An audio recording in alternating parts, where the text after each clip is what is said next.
You are going to listen to a telephone conversation between a caller and a call centre operator. As you listen, complete the numbered spaces in the identification form in the book. First, you have some time to look at questions 1 to 5.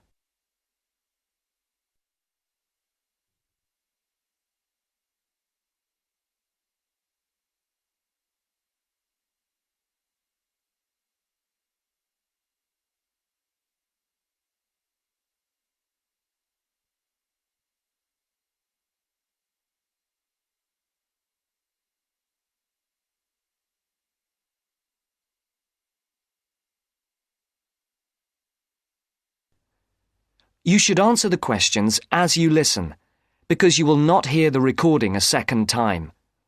Listen carefully and answer questions 1 to 5. Platinum Card Service, Rebecca speaking. How may I help you? I've got a few problems with my credit card account. Okay. What is your credit card number? Let's see. It's here somewhere. Here it is. Can I just take the card number, please?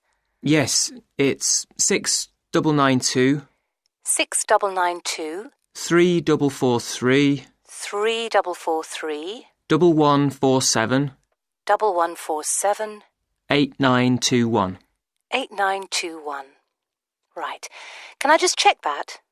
6992 3443 1147 8921. That's it. And your name? Carlos de Silva. I just need to check a few details for identification and security, if you'll bear with me. That's okay. And what's your postcode? SE1 8PB. SE1 8PB. That's it. Vauxhall Close, London? Yes, that's right. And the house number? 43. And can you give me your date of birth? 13th of the 7th, 63. And one further check, if I may. Can you give me your mother's maiden name? Yes, it's Moore. Is that Moore? Yes, that's it. Before the caller and operator continue their telephone conversation, look at questions 6 to 10.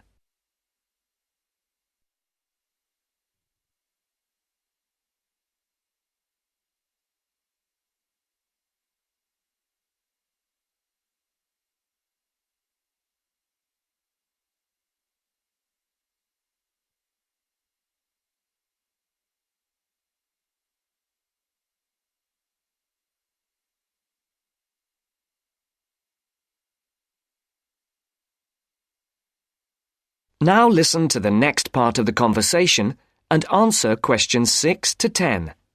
For these questions, there are 3 alternatives: A, B, and C.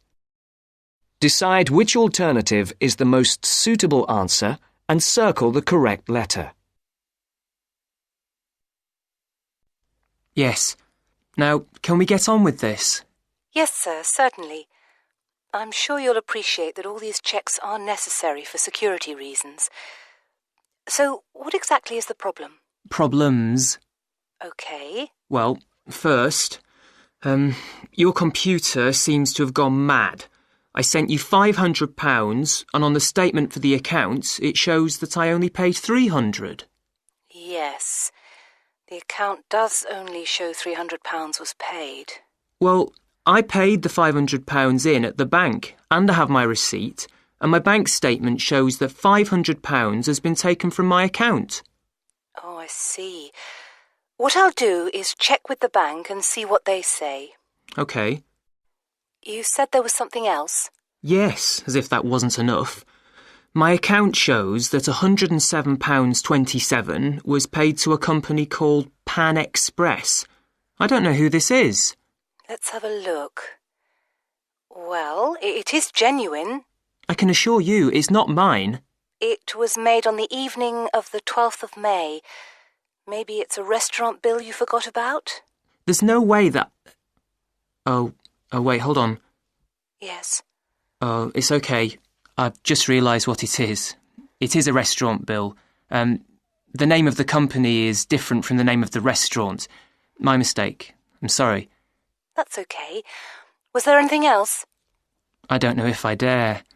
What is it anyway? Well, it's, the amount of interest seems to have gone up. If you look at your statement for April, you'll see that the rate went down from 16.27% to 14.99% that month. Oh, yes, you're right. Was that everything? Yes, basically it is. Okay. And can you check my payment? Oh yes, I'll do it. Can I phone you back? I'll be at home for the next 2 hours. I have to leave at 11. Right. What's your number? 020 7989 7182. Hold on.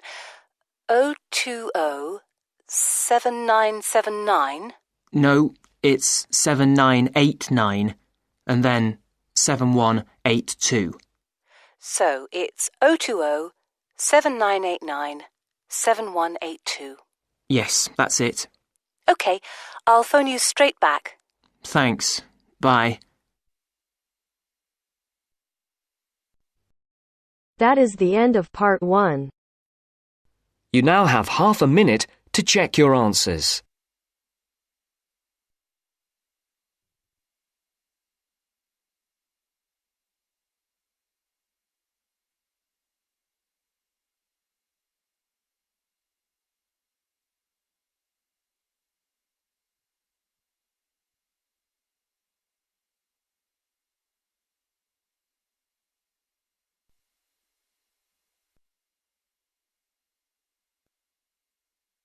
Now turns to part 2.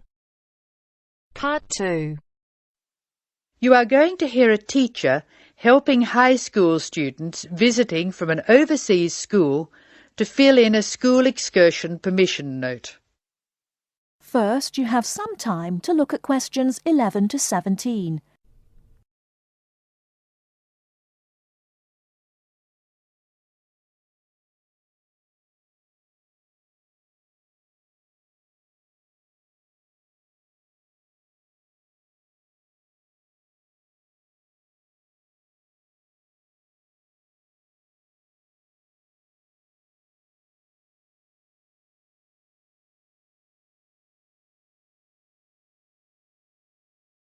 Now, listen carefully and answer questions 11 to 17. Good morning, students. My name is Mrs. Brown, and I'm in charge of the school excursion next week. Please take out your school excursion permission note so you can fill it in. For insurance purposes, this note must be signed by your guardian or the group leader. First of all, fill in the name of your class. Everyone here is in 3A, aren't they? So write 3A where it says class. We're going to the Blue Mountains, which is great. So this is the school excursion to the Blue Mountains. The day we leave is Monday. That's Monday, June 10. We are travelling by bus all the way, so we don't have to worry about changing trains or anything like that. The bus will leave from the front gate at 8 a.m. I know we usually use the side gate, but because of the roadworks we will be using the front gate when we leave. However, when we return, the roadwork will be complete, so we'll use the side gate. We expect to be back at 6 p.m. It's going to be a lovely day. Your teachers will give you tasks to do when we arrive. We'll provide fruit and fruit juice on the bus, but you must bring your own lunch. While we're on the excursion, we'll be moving around a lot in some fairly rough country. Be very careful to wear strong shoes. It's very important that you look after your feet very well. Now, does anyone have any questions they want to ask? Before you hear the rest of the talk, you have some time to look at questions 18 to 20.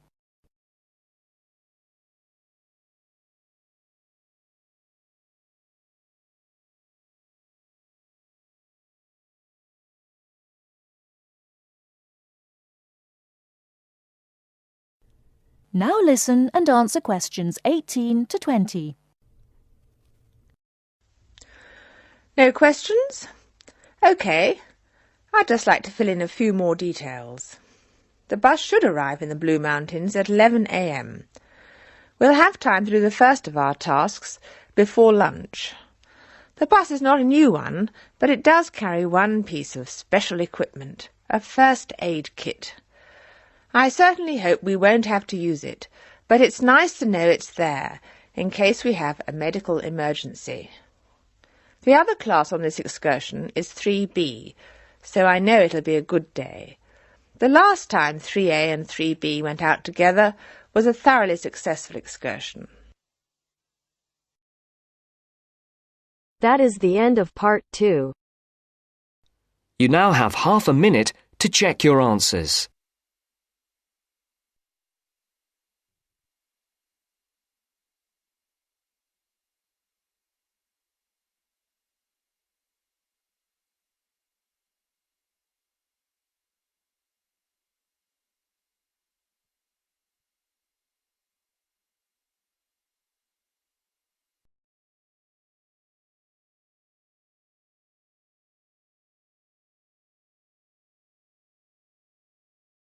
Now turns to part 3.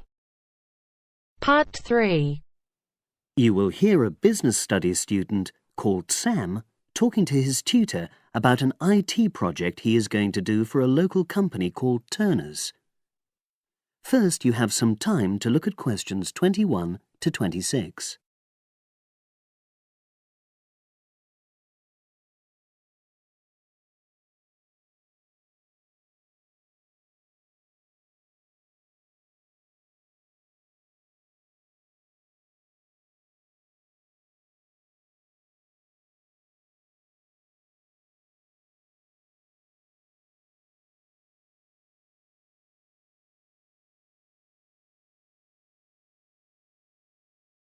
Now listen and answer questions 21 to 26. Hello, Sam. Come in and sit down. Thanks. You're here to discuss your company-based IT project, aren't you? Yes, I've been to see the manager and he's given me a lot of ideas about projects that the company would find useful, but I wanted to ask your opinion about them before I choose one. Yes, that's fine. Now, this company's called Turner's, isn't it? That's right. It's a small engineering company. They make machine components for trade use. They're well established. They started in 1976, but they're a bit old-fashioned. Okay. And what kind of projects did Turner's suggest you could do for the company? Well, they want some improvements made to their customer database. The one that they've got at the moment isn't very useful in some ways. I had a quick look at it. That would be a very straightforward project, and it'd be simple enough to evaluate, but I don't think you'd get enough out of a project like that. You wouldn't learn anything new. Well, another project they suggested is to do with their online sales catalogue. At the moment, customers can look at their products, but they can't actually order them online, which must affect their competitiveness. But I said I thought it would take too long. It's quite a big task. You're right. It's too much for the time you've got. It's a pity, though. Then they want some help with their payroll system. At the moment, the way they calculate pay involves a lot of manual accounting. I suggested they could have a system where employees register electronically when they arrive and leave work, so the hours they do could be transferred automatically. I think you'd get a lot out of a project like that.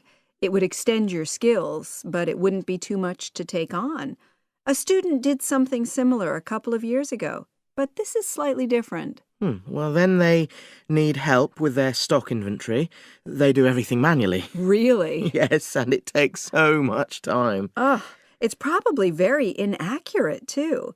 An electronic inventory would probably be the biggest single benefit for the company. I'm surprised they haven't had it done before. I know. Then they wanted to improve their internal security. The manager had visited other companies where the staff use swipe cards to access various areas of the building. It sounded useful, but the trouble is I'm not really sure how to do it. Well, I think you're right in that assessment. At the moment, it's probably a bit beyond your level of knowledge. Is that all? Just one more. Customer service. They want to be able to collect feedback from their customers in a more systematic way. At the moment, it's a bit of a mess, and they probably lose business as a result. Would that involve you going to see customers at their own premises? Because in that case, you might have to do a fair amount of traveling, and that would incur expenses that haven't been agreed with these companies. I never thought of that. Well, it might not be a problem, but it's something that needs clarifying. Well, I hope that's been helpful in narrowing down the options. Yes, it has, thanks. I'll be able to make a decision now. But while I'm here, can I talk to you about coursework? Sure. Now you have some time to look at questions 27 to 30.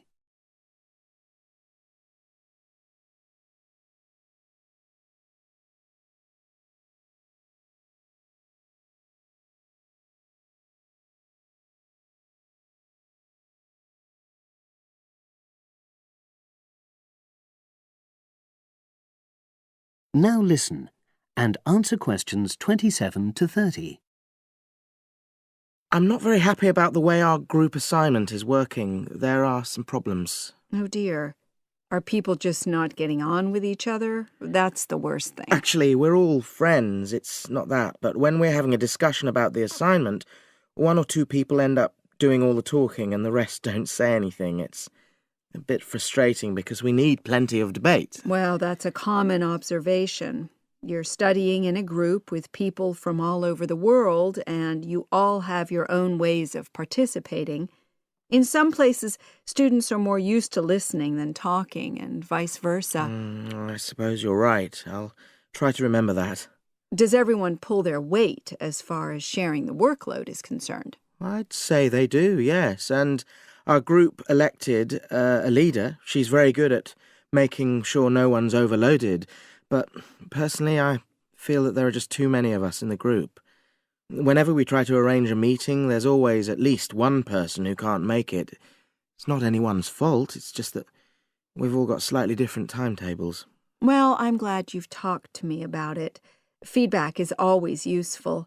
Is there anything else you're concerned about? There are a couple of problems with lecturers that all the students are talking about. Last semester we had negative feedback about the way lectures were organized. There were several occasions when the wrong room had been booked or the same room had been booked twice, that sort of thing. Is that still a problem? That hasn't happened at all as far as I know. Oh, good. It's sorted out then. But I don't know the reason, but some of the staff often turn up late, so we miss 10 or 15 minutes of our lecture time. It might be because they've been copying handouts for students. I think there's a queue for the machine sometimes. Well, I'll look into that. Thank you for telling me. Anything else? The other thing is that it can be very difficult to get to see a lecturer individually. They're all very supportive and friendly when you do manage to find them, but often they're not in their office, even at times when they're meant to be available for consultation. Okay, that's helpful. Now, before you leave, That is the end of part 3. You now have half a minute to check your answers.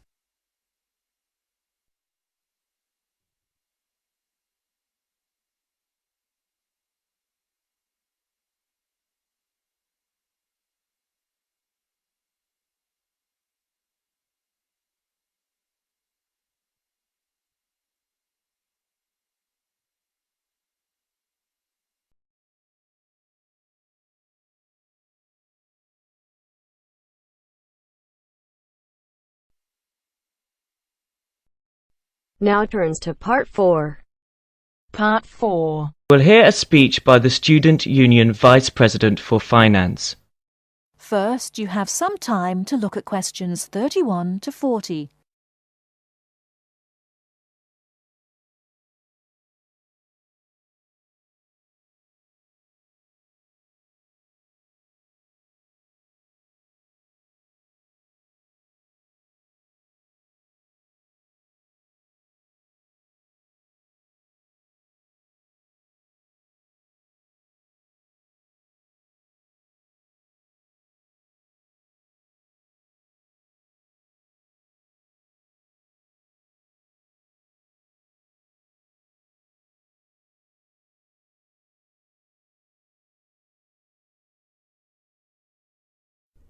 Now listen carefully and answer questions 31 to 40. Now you will hear the speech. Hello, as VP Finance, my job is to oversee the spending of our grant to ensure that all areas of student union activity run efficiently and smoothly, without any financial headaches. I have a thoroughly efficient finance team, Ursula, Ella and Henrik. We are all here to help you as best as we can.